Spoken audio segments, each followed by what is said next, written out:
Ada satu hal saya ingin korek di sini ya, supaya coba Bapak Ibu eh, dobrak itu kalau ada dalam diri kita. Misal gini, kita kalau masih males ibadah, kita kalau masih orang ceramah, orang jelasin masalah agama, setengah masuk, setengah enggak.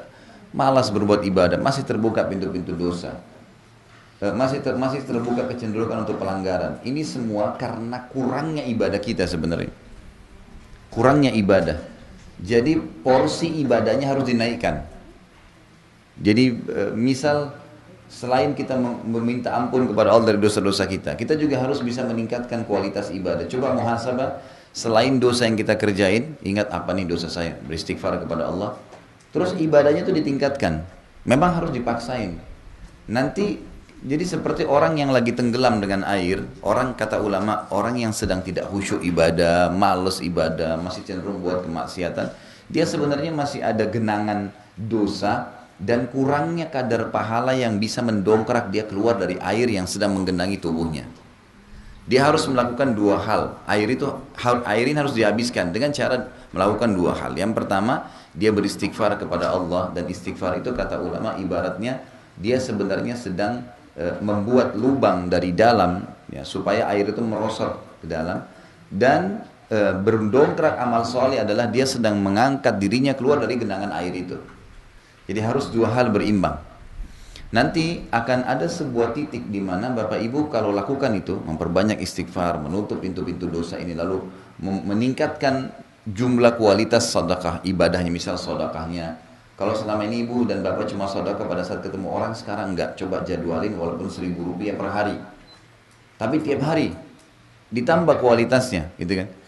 Kalau dulu kita masih sholat wajib saja, ataupun kalau sholat hanya sekedar membaca surah dengan buru-buru, sekarang kita coba naikkan kualitasnya dengan membaca surah, ruku, sujud dengan lebih tenang, tumaknina, paksain, harus ubah kualitasnya.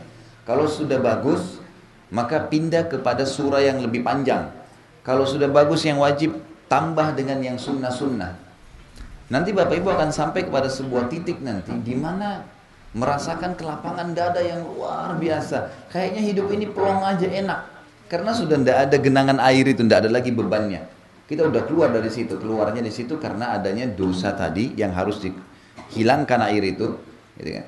Dan juga dengan mendongkrak kualitas amal soleh. Nah nanti akan tiba satu titik nanti, di mana kita tidak jadwalin pun malam, terbangun tengah malam, dan rasanya nyaman saja, tahajud, langsung bangun tahajud. Setiap hari tiba-tiba jadi nyaman untuk membaca Al-Quran.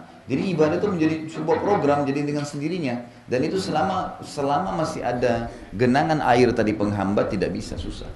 Kalau ini Allah ceritakan dalam Al-Quran seperti orang yang kufur dan orang yang fasik itu seperti di dalam lautan dan kegelapan lautan. Mereka nggak bisa ngelihat. Buka mata pun gelap lautan itu di dalam.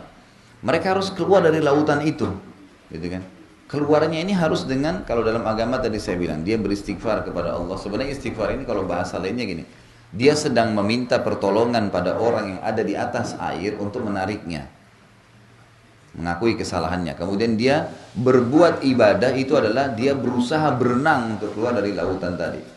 Nanti Bapak Ibu akan sampai kepada sebuah titik betul-betul terasa nyaman sekali ibadah itu, nyaman sekali, dan rasanya jijik kalau melihat kemaksiatan itu. Kayak apa sih, kenapa sih orang buat gitu, akan muncul nanti pada tingkat itu. Dan itu hanya akan terjadi kalau kita sudah membersihkan dosa kita dengan berbanyak istighfar kepada Allah, dan ibadah yang sudah kita kerjain tingkatin kualitasnya. Sudah kerjaan wajib, tambah kualitas khusyuknya, sudah pindah ke amal sunnahnya, terus begitu. Jadi selalu ada jadwal dan harus dipaksain ya, buat jadwal. Ambil semua kira-kira yang terlintas di benak kita, ibadah apa saja, sedekah, jadwalin tiap hari mencari orang. Lihat orang susah, jangan tunda. Syaitan mengatakan masih ada orang depan, tidak, berhentiin mobil kita, mampir sebentar, kasih orang itu, gitu kan, baru pergi. Jadi memang kita jadwal paksain. Nanti kita akan sampai pada sebuah titik sekali lagi di mana plong sekali dada, hidup ini kayak nyaman. Ya, kita melihat semuanya jadi kecil dunia ini dan rasanya rindu dengan akhirat. Itu begitu nanti.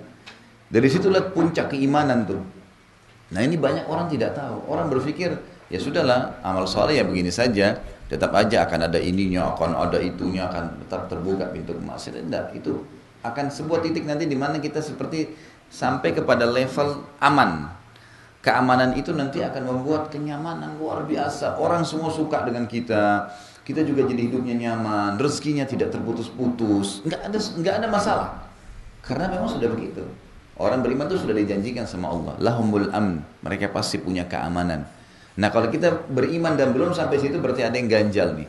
Masih basah bajunya dengan tadi masalah-masalah air kemaksiatan itu dan dia harus berusaha untuk keluar dari situ.